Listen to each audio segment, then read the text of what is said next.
Quand on a passé 40 ans, Sheila pousse un coup de gueule pour dénoncer l'agissement envers les femmes.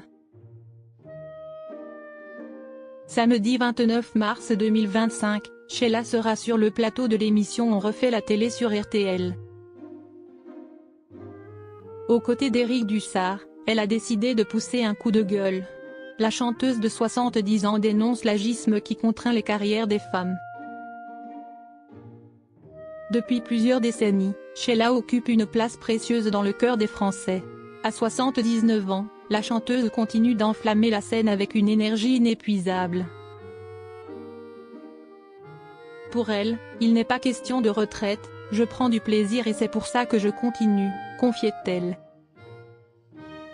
Fidèle à son public, elle prépare activement une nouvelle tournée, The 8.0 Tour, qui débutera en septembre prochain à Nantes avant une date majeure au Dôme de Paris le 18 novembre 2025. Pour conserver cette incroyable vitalité, Sheila a adopté un mode de vie discipliné. Elle pratique du sport 3 fois par semaine avec un coach et des kinés, un travail essentiel pour garder son souffle et sa voix.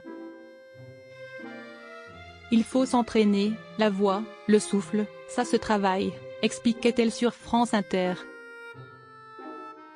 Ce goût pour l'effort ne date pas d'hier, danseuse depuis ses 5 ans, elle a toujours mis un point d'honneur à entretenir son corps. CST, un monde d'hommes géré par des hommes. En forme, Sheila l'est tout particulièrement et elle n'hésite pas à dénoncer ceux qui pourraient freiner sa carrière en raison de son âge.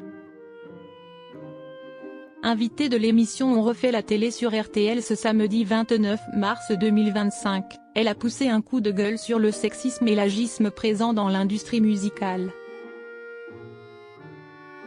Je me demande si ce n'est pas pire.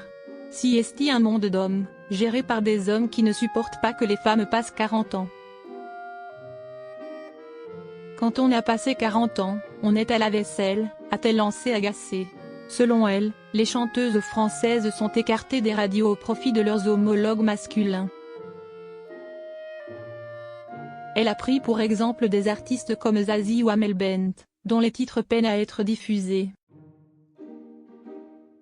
Sheila pointe aussi du doigt une inégalité flagrante entre les carrières masculines et féminines. Si vous prenez Julien Clerc, Alain Souchon, Laurent Voulzy, tous les hommes, on vante leur carrière. Toutes les femmes, si est-il le contraire. Pour elle, cette discrimination est d'autant plus choquante que les artistes féminines, à talent égal, devraient avoir les mêmes opportunités. Un regret pour la chanteuse qui déplore le décalage entre la culture française et les États-Unis, en avance sur le sujet.